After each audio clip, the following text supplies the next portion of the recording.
ఎప్పటి నుంచి ఉంటారు అమ్మ ఇక్కడ? ఈ చిన్న పాపను వేసుకొని 3 రోజుల నుంచి. మరి అన్నం ఇదంతా అన్నం లేదేం లేదు. మరి ఇప్పుడు ఎక్కడికి పోతారు? మరి మీ ఇల్లు పోయింది, ఎక్కడ పోవాలో అర్థం కావట్లేదు. Inter caste marriage.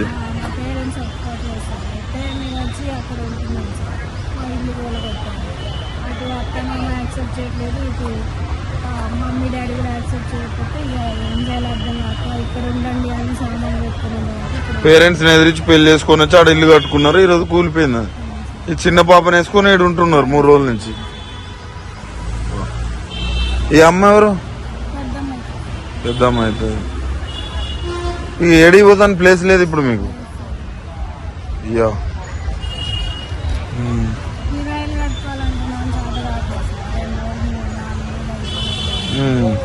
ఏ పని చేసుకున్నా మీ ఖర్చులకు మెడిసిన్కి.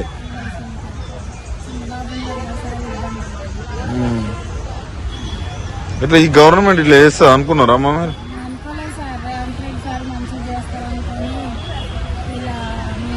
చిన్న పాప కనీసం ఆ పాప మొక్క అన్న చూసి వదిలేయాలిగా.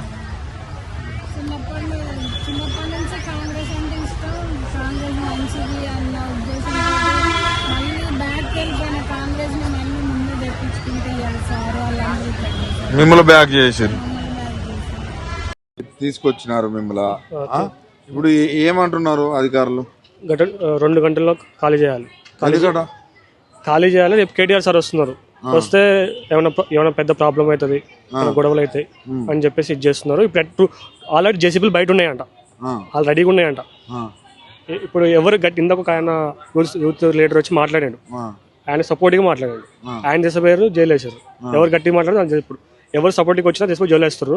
రేపు కేటీఆర్ సార్ వస్తున్నారు. కేటీ సార్ వస్తున్నారు అంటే మళ్ళీ ఖాళీ చేయాలి. ఇప్పుడు ఆయన వస్తే పెద్ద న్యూసెన్స్ అవుతుంది రోడ్డు మీద కదా, మెయిన్ రోడ్డు. ఆయనతో న్యూసెన్స్ ఏంది? వీళ్ళు చేసేది కరెక్ట్ అయితే ఆయన వస్తే. అవును సార్, ఇప్పుడు వీళ్ళు చేసింది కరెక్ట్ అయితే 3 మంత్రులు ఉన్నారు. వీళ్ళ మా పక్షాన ఒక్క మంత్రి కూడా ఎందుకు మాట్లాడలేదు సార్? ఎందుకు మాట్లాడలేదు? తప్పు కాబట్టి కదా మాట్లాడలేదు. తప్పు కావట్లేదు సార్. తప్పు చేసారు, మళ్ళీ ఇప్పుడు మిమ్మల్ని వెళ్ళిపో అంటారు. ఒక ఎక్కడికి వెళ్ళిపోతారు? కల్లూరు వేస్తారంట. 20-30 కిలోమీటర్లు, 50 కిలోమీటర్ ఇక్కడ నుంచి 50 కిలోమీటర్ కల్లూరు ఉంది. విఎం అంజారా 60 కిలోమీటర్ల దూరంలో అక్కడ వదిలేస్తారా? అక్కడ వదిలేస్తారంట. మరి అక్కడ వదిలేస్తే మీ బతుకు కేటీఆర్ సార్ వచ్చి పోతారు. మా తర్వాత తీసుకొచ్చి మమ్మల్ని మా బతుకులు మా రోడ్డు మీదే ఇక్కడ పెట్రోల్ బంక్ చచ్చిపోవాలి మేము. అంతా అట్లా వేయద్దులే.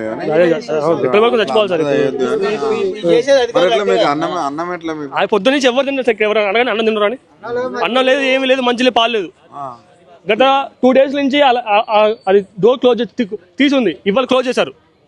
చేసి ఉంది అది. ఒక ఎంఆర్ఓ అధికారి, అంటే ఆయన ఏమంటున్నారు అంటే డైరెక్ట్గా ముఖం మీద పెట్టుకొని మీరు ఇప్పుడు పోతే జేసీబీలు వస్తాయి. అసలు ఆయన ఎవరు సార్ అనడానికి? ఇది ప్రభుత్వం, గవర్నమెంట్ ల్యాండ్, మాకుండే హక్కు ఉంది ఇక్కడ. ఆయన ఎవరు అనడానికి? ఉన్నట్టుండి మాకు ఇంత మోసం చేశారు సార్. మాకు డబ్బులు తీసుకొని మాకు ఏ ఆధారం లేకుండా చేశారు. నీళ్ళు లేదు, నీళ్లు లేవు, కరెంట్ లేకుండా మేము ఎంతమంది నిరాశ చేసినాం సార్. ఇక్కడ 8 సంవత్సరాల నుంచి చివరికి వచ్చేసరికి మాకు ఏ మాట కూడా చెప్పట్లేదు సార్. పడగొడుతున్నారన్న మాట కూడా రాలేదు సార్. అంత బాగా ఆగమాగం చేశారయ్యా ఈ పార్టీ వాళ్ళు ఆ పార్టీ వాళ్ళు తెలియక.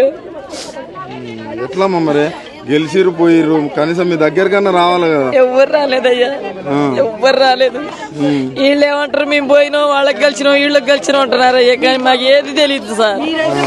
ఎవ్వరు చెప్పలేదయ్యా, మాకు ఎవ్వరు చెప్పలేదు నాయన, ఎవరు చెప్పలేదు. ఓట్లప్పుడు అయితే అందరూ వస్తారు అని ఏం లేదయ్యా. అందరు చాలా పేదవాళ్ళు సార్. ఇక్కడ ఎవరికి ఏమి లేదు. ఇట్లా ఏడుస్తున్నారు. మీ ఏడుపు వాళ్ళకి ఇబ్బందే కదా? తగలాలి సార్, తగలాల. కానీ వాళ్ళకి తగలదయ్యా, వాళ్ళు మంచిగా ఉన్నారు. మేమే ఏడుస్తున్నాం సార్. ఇవాళ 3 రోజుల నుంచి ఏం లేకుండా తింటున్నాం అయ్యా. కనీసం రేవంత్ రెడ్డి ప్రజాపాలన అంటాడు, ఇందిరమ్మ ఇల్లు అంటాడు. ఏది లేదు నాయన, ఏది లేదు. ఒక ఇల్లు కూడా ఏమి లేదయ్యా. మరి ఇప్పుడు మీకు అన్నం ఇదంతా ఎట్లా? ఏం లేదయ్యా, ఏం లేదు. అన్నం లేదు, నీళ్ళు లేవు. నిన్నట నుంచి గ్వాస్ అంటే గ్వాస్ చేస్తున్నాం సార్ మేము. మాకెవరైనా ముందుకొచ్చి ఇప్పటికైనా మాకు ఒక దారి చూపిస్తే ఏడైనా ఉంటామయ్యా.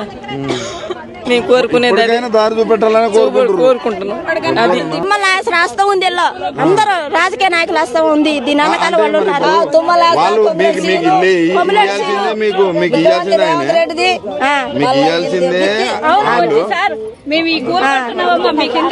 నాకు ఇన్ఫర్మేషన్ కూడా ఇవ్వలేదు సార్. మాకు అసలు కూల కొడుతున్నామని ఇన్ఫర్మేషన్ కూడా ఇవ్వలేదు. వాళ్ళని తీసుకొచ్చారు మొత్తం కొక్కులు పెట్టి కూలిపారు. కనీసం మేము సామాన్లు తీసుకుందాం అన్నా కూడా ఆగలేదు. నా ఏత 10 ఒక బంగారం 10 తులాలు పట్టీలు 1/2 తులం బంగారం సేవలు మొత్తం మున్సిపాలిటీ వాళ్ళు తీసుకొని పోయారు సార్. మొత్తం ఇప్పుడు ఒక పైపు ప్రజాపాలన మహిళల్ని కోటీశ్వరాలు అన్నాడు. ఏది వాడు దినం చేయడానికి ఏది రేవంత్ రెడ్డి దినం చేయడానికి ఏది మాకు ఏమి న్యాయం చేసిండు? కనీసం ఇంద్రం మిల్ ఏది లేదు. వాడు కడుపు కాలి ఏడగాలింది వాడు కడుపు. మాకైతే రూపాయి కూడా సాయం లేదు. మాకు సంసారం మంచినీళ్ళు కూడా పోసినోడు కాదు. మాకు కరెంటు లేదు, ఏది లేదు. మాకు చీకట్లో బతుకుతున్నాం, దోమల్లో బతుకుతున్నాం. కానీ మాకేమీ వద్దు. పేదవాడు బతకొద్దు. ఇక్కడ 3 మంత్రులు ఉన్నారమ్మా. ఉన్నావు ఎందుకు ఉండి సుఖమే ఉంది. వాళ్ళు చేపట్టి ఇప్పుడు ఎట్టయింది మా బతుకు. వాళ్ళే చేశారు. ఈ భూమి విడిచిపెట్టి పోయేదే లేదు. మా ప్రాణాలు పోయినా మేము ఏడో ఉంటాం. మాకు ఇల్లు లేకపోయినట్టు చెట్టు కిందనే ఉంటాం. కానీ మేము అసలు ఎక్కడి నుంచి పోయే పద్ధతే లేదు. మేము టౌన్ దగ్గర ఉంది, పిల్లగాళ్ళు ఏదో చేసుకుని బతుకుతారు అని చెప్పి మేము వచ్చి సత్యం పుట్టుకుంటున్నాం. ఇక్కడ ఆ దోమలు, పాములు, పురుగులు ఆ కింద ఎంత ఏళ్ళబడి చచ్చిపోతున్నాం మేము. కూసుంట లేవలేరు, లేస్తే కూసలేరు. ఈ గుట్ట ఎక్క దిగా నా పిల్లగాళ్ళకి గోసం పుచ్చుకుంటున్నాను నేను. ఎందుకండి ఈ రాజకీయాలు ఎందుకు సార్? ఎందుకండి ఈ కాంగ్రెస్ ప్రభుత్వం ఎందుకండి? ఏం చేస్తున్నారండి? భక్తి కిర్మార్కి ఏం చేస్తున్నారు? పొంగులేటి రాజశేఖర రెడ్డి గారు ఏం చేస్తున్నారు? రేవంత్ రెడ్డి గారు ఏం చేస్తున్నారు? ఏం చేస్తారు మా ఏడుపు? మాకు 100 గజాల భూమి వద్దా? నేను నిరుపేదని సార్. అది అన్ని చెక్ చేయండి. నేను నిరుపేదని, నాకేం లేదు. నాకు 2 పిల్లగాళ్ళు, నాకు చిన్న పిల్లలు. ఇప్పుడు ఇల్లు పోయింది. ఏంటి ఇల్లు పోయింది సార్. ఏమి చేశాను సార్? ఏమీ లేదు సార్, ఏమీ లేదు. నేను సత్యంగా పుట్టుకుతున్నాం. ఇక్కడ దోమలు, పాములు, పురుగులు అయినా బాధ లేదు. ఈ రెంట్లు ఏడగట్టాలా మేము? 6,000 7,000 రెంట్లు ఏడగట్టాలా? 3 మంత్రులు ఉన్నారు. ఒక్కరన్నా వచ్చిర్రా? ఎవరు రాలేదు సార్. ఏ మంత్రి రాలేదు, ఏ ముఖ్యమంత్రి రాలేదు. ఓట్లప్పుడు వచ్చిరా? ఓట్లప్పుడు వచ్చి మా కాళ్ళు పట్టుకున్నారు సార్. వాళ్ళు మా కాళ్ళు పట్టుకున్నారు. నాకు ఓటేయండి, మీకు నన్ను గెలిపిస్తే మీకు ఏం కావాలో చేస్తారని. ఇలా అధికారులు ఎటుపోయారు సార్. ఈ ఎమ్మెల్యేలు, ఈ ముఖ్యమంత్రులు ఎటుపోయారు సార్. మా ఉసురు, మా గోస మాది బరాబర్ తలిగింది. వాళ్ళకి బరాబర్ తలిగింది సార్. ఈ పాపం మాత్రం తొలగకుండా పోదు. ఈ పాపం మాత్రం పక్కగా మా ఉసురు అట్ట కొట్టుకున్నట్టు నాశనం అయిపోతుంది. ఈ ప్రజాపాలన అనుకుంటే ఇట్లా చేస్తే ఎట్లానే? ప్రజాపాలన అని చెప్పి మాకు మోసం పుచ్చారు సార్. వెనక్కి పోయిన పార్టీని లేపుకొని వచ్చినాం కదా సార్. మమ్మల్ని బతికిస్తారు, జై పార్టీ మంచి పార్టీ అని మేము ఎత్తుకొని వచ్చినాం సార్. గుడ్డాలు కనుమలు వచ్చినాం సార్. ఈసీసీ ఆర్ఎంఎస్ పార్టీ అని చెప్పారు. కానీ పాపం మేము వాళ్ళకి ఓటేయలేదు. వాళ్ళు మాకు సహకరించారు, మాకు భూములు చూపించారు. మీరు పోరాడేది ఇది భూదాన భూమి, మీకు వస్తుంది, మీకు హక్కు ఉందని చెప్పి వాళ్ళు మాకు పోచరిచ్చారు. మరి వీళ్ళు ఏం చేస్తున్నారు? ఇది మొత్తం కలిసి ఈ మొత్తం ధ్వంసం చేస్తున్నారు. ఇల్లు లాక్కుంటున్నారు. మేము ఏం చేయాలా? వీళ్ళు ఏడుపులు తగులుతాయి. నువ్వు వడ్డీ విక్రమార్క నీ పక్కనే ఉంది కదా నీ ఊరు, ఈ గడ్డ నీ పక్కనే ఉంది. నీ సిగ్గని పెట్టలేదా? ఇంతమంది ఆడుతుంటే, ఇంతమంది రోజులు తంటే నీ సిగ్గని పెట్టలేదా? పేరు వడ్డీ విక్రమార్కని పెట్టుకున్నావు ఎందుకు?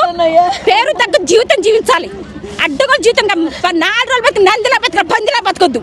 ఇంతమంది చూడు, ఇల్లు లేదు మాకు, వాకిళ్ళు పోనీ మా ఆధార్ కార్డు తీసి మాకు ఇల్లులు, వాకిళ్ళు, మాకు చిరాస్తులు లేకపోతే మాకు 10 ఎకరాలు 20 ఎకరాలు ఉన్నాయి అంటే నువ్వు అంటే మేము ఒప్పుకుంటాం.